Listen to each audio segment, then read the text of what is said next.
Hello friends, स्वागत है voice story आराधना में। आज हम सुनाने वाले हैं माँ की ममता। रात के 2 बज रहे थे। फ़ोन की रिंग बजती है। 26 साल का आनंद नींद से जाग खड़ा खुश होकर फ़ोन को रिसीव करता है। खुश इसलिए होता है क्योंकि उसकी नई गर्लफ्रेंड बिना टाइम देखे कभी भी उसको फ़ोन कर देती है। फ़ोन की दूसरी तरफ से आवाज़ आती है, जन्मदिन मुबारक हो बेटा। आज मेरा बेटा पूरे 26 साल का हो गया है। मैं बहुत खुश हूँ। माँ की आवाज़ सुनते ही आनंद के चेहरे की एक्सप्रेशन बदल जाते हैं। वो गुस्से में बोलता है, माँ तुझे समझ नहीं आता क्या? इतनी सी बात के लिए मेरी नींद खराब कर दी। यह बात तो तू मुझे सुबह भी बोल सकती थी।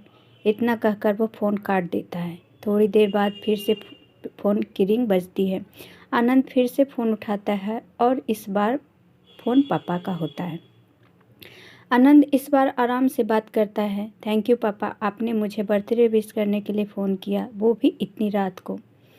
पापा कहते हैं, नहीं बेटा, मैंने तुम्हें मुबारकबाद देने के लिए नहीं बल्कि ये बताने के लिए फ़ोन किया है कि तुम्हारी माँ बिल्कुल पागल है। वो इतनी पागल है कि पिछले 1 महीने से मुझे हर दिन तेरा बर्थडे याद दिलाते आ रही है।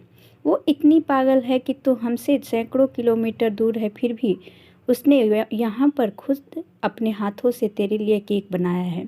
ऊपर से ये जिद कर बैठी है कि जब तक तुझे विश नहीं कर देती तब तक न खुद खाना खाएगी न मुझे खाने देगी।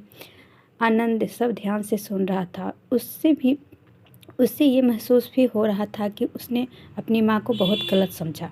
वो बोला, नहीं पापा, माँ बिल्कुल पागल नहीं है। पापा कहते हैं, नहीं बेटा, तू अपनी माँ को पागलपन तो नहीं जानता, मैं जानता हूँ। वह 26 साल पहले ही पागल हो गई थी। जब डॉक्टर ने उसे कहा था या तो हम बच्चे को बचा सकते हैं या आपको, उसने बिना 1 सेकेंड की सोचे बच्चे को बचाने का फैसला लिया और मुझसे भी कसम देकर उस फॉर्म पर साइन कराने के लिए मना लिया था जिस पर लिखा था उसकी ज़िंदगी इस ऑपरेशन से खतरे में और अगर उसे कुछ होता है तो उसके जिम्मेदार डॉक्टर नहीं होंगे।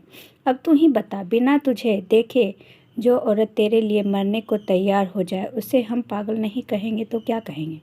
इतना कहकर पापा ने फिर फ़ोन रख दिया। आनंद ने भी यह सब महसूस किया कि वह जो करता था वो भूल नहीं, गुनाह था।